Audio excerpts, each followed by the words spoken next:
Hi friends, మనకు జనరల్గా 2 type of interlocks ఉంటాయి. ఒకటి మెకానికల్, సెకండ్ ఎలక్ట్రికల్. సో మనం ఈ వీడియోలో మెకానికల్ ఇంటర్లాక్ గురించి తెలుసుకుందాము. మెకానికల్ అంటే రెండు కాంట్రాక్టర్లకు మధ్యలో మెకానిజం ఉంటుంది. ఆ మెకానిజం తోటి ఒకటి ఆన్ అయితే ఇంకోటి ఆన్ అవ్వకుండా. సో అంటే ఇది జనరల్గా ఎక్కడ యూజ్ చేస్తారంటే ఎక్కడైతే మనకు డ్యూయల్ సోర్స్ ఉంటుందో, అంటే డీజీ పవర్, ఈబీ పవర్ ఉంటుంది కదా, రెండు సోర్స్లో యూజ్ చేసినప్పుడు అంటే like change hours. So change అవర్స్లో ఇంటర్లాక్ అనేది యూజ్ చేయడం జరుగుతుంది. సో చూసారు కదా, ఇక్కడ ఒకటి ఆన్ అయింది. అక్కడ అలా ఒక contractor, EB side contractor on అయింది.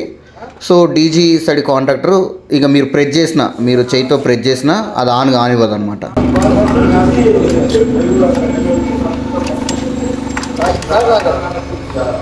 ఇప్పుడు నొక్కు, అది నొక్కు, ఇది నొక్కు, ఇది నొక్కు, పోవట్లే కదా. దీని మెకానిక్ ఇంటర్లాక్ అంటే ఇప్పుడు ఇది నొక్కు, ఇప్పుడు ఇది పోదు లోపలికి. ఒకటి ఆన్ అయితే ఇంకోటి పోనీయదు. దీనికి ఇది మెకానికల్.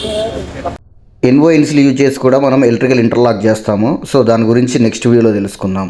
వరకు మన ఛానల్ను ఫాలో కొట్టి ఒక లైక్ ఇవ్వండి.